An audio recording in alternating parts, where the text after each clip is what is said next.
নমস্কার দর্শক বন্ধুরা, আজকে কুম্ভ রাশি ফল। কুম্ভ রাশির জাতকরা সেপ্টেম্বর মাসটা কিরম কাটাতে চলেছে সেটা নিয়ে আজকে আলোচনা হবে। তা চ্যানেলটাকে সাবস্ক্রাইব করে রাখবেন। জ্যোতিষ সংক্রান্ত ভিডিও চ্যানেলে প্রোভাইড করা হয়ে থাকে। দেখুন স্ক্রিনে চারটা দেওয়া হলো। শনি কুম্ভ রাশিতে, দ্বিতীয়ভাবে আপনাদের মীন রাশিতে রাহু, চতুর্থভাবে বৃষ রাশিতে বৃহস্পতি, পঞ্চমভাবে মঙ্গল, বুধ ষষ্ঠভাবে, রবি সপ্তমভাবে, নিজ রাশিতে সিংহতে, শুক্র কেতু অষ্টমভাবে অবস্থান করেছে কন্যাতে, আর নবমভাবে শুক্র আসতে চলেছে 19 তারিখ থেকে। তা প্রথমেই আপনাদের রাশির অধিপতি আর দ্বাদশ ভাবের অধিপতি শনি, সে কিন্তু আপনাদের রাশিতে অবস্থান করেছে। তা মানসিক টেনশান, উদ্বেগ, উৎকণ্ঠা, নিজ শরীর নিয়ে সজাগ সতর্ক থাকতে হবে। অবশ্যই বলবো, একবারও কানেকশান হয়েছে, এটা তো করতেই হবে। এবং শনি কিন্তু বৃহস্পতির নক্ষত্রে, বাড়িতে আপনারা অসুস্থ হতে পারেন, বাড়িতে সুস্থ হয়ে যাবেন, বাড়িতে আপনারা অসুস্থ হতে পারেন, নিজ গৃহতে অসুস্থ, সেটা নিয়ে সজাগ সতর্ক থাকতে হবে, কারণ শনি বৃহস্পতির নক্ষত্রে। আর আপনাদের আর একটা কথা বলে রাখি, আপনাদের শুভ গ্রহ হচ্ছে বৃহস্পতি। কুম্ভ রাশির জাতক বা লগ্নের জাতকদের শুভ গ্রহ বৃহস্পতি। কেন? বৃহস্পতি দ্বিতীয়পতি, ধনের অধিপতি, এবং একাদশপতি, সাফল্যের অধিপতি।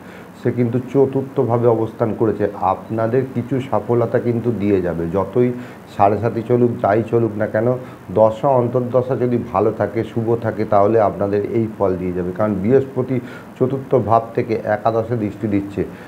তা বাড়ি গাড়ি ক্রয় বিক্রয়ের যোগ কিন্তু প্রবল, অনেক দিক থেকে সুবিধা পাবেন, সেটা কিন্তু এই বৃহস্পতির কারণে। অবশ্যই দশা অন্তর্দশা বিচার্য, যদি ভালো দশা চলে, 1, 3, 7, 5 এইসবের দশা যদি না চলে, মানে জন্ম নক্ষত্র, বিপদ নক্ষত্র, প্রত্যয়ী নক্ষত্র আর বদ নক্ষত্র যদি দশা না চলে, তাহলে কিন্তু আপনাদের ভালো ফল দেবে।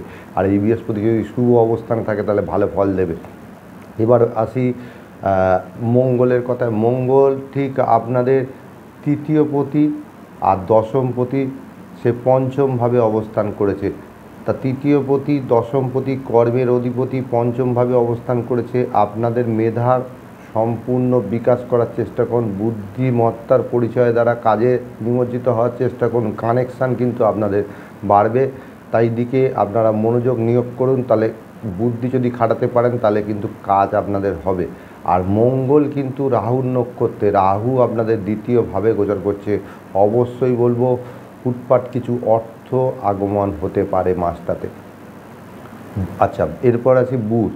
বুধ আপনাদের ষষ্ঠভাবে গোচর করছে, সপ্তম অষ্টমে 3টে ঘরে গোচর করে। বুধ 5 তারিখে সিংহ রাশিতে, বুধ 24 তারিখে কন্যা রাশিতে, আর 5 তারিখে সিংহ রাশিতে, 24 তারিখে কন্যা রাশিতে। 3টে ঘরে গোচর করছে, কর্কটে তো থাকছেই, তাহলে 6, 7, 8-এ গোচর করবে।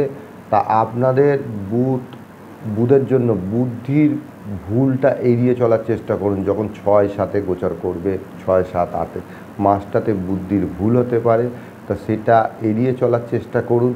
এবং এরপরে আসি রবির কথায়। রবি সপ্তম ভাবের অধিপতি, সপ্তম রাশিতেই অবস্থান করেছে। দাম্পত্য জীবনে ইগোর প্রবলেম আসতে পারে, আপনাদের মধ্যে ইগোর প্রবলেম আসতে পারে, সেটা এড়িয়ে চলার চেষ্টা করুন।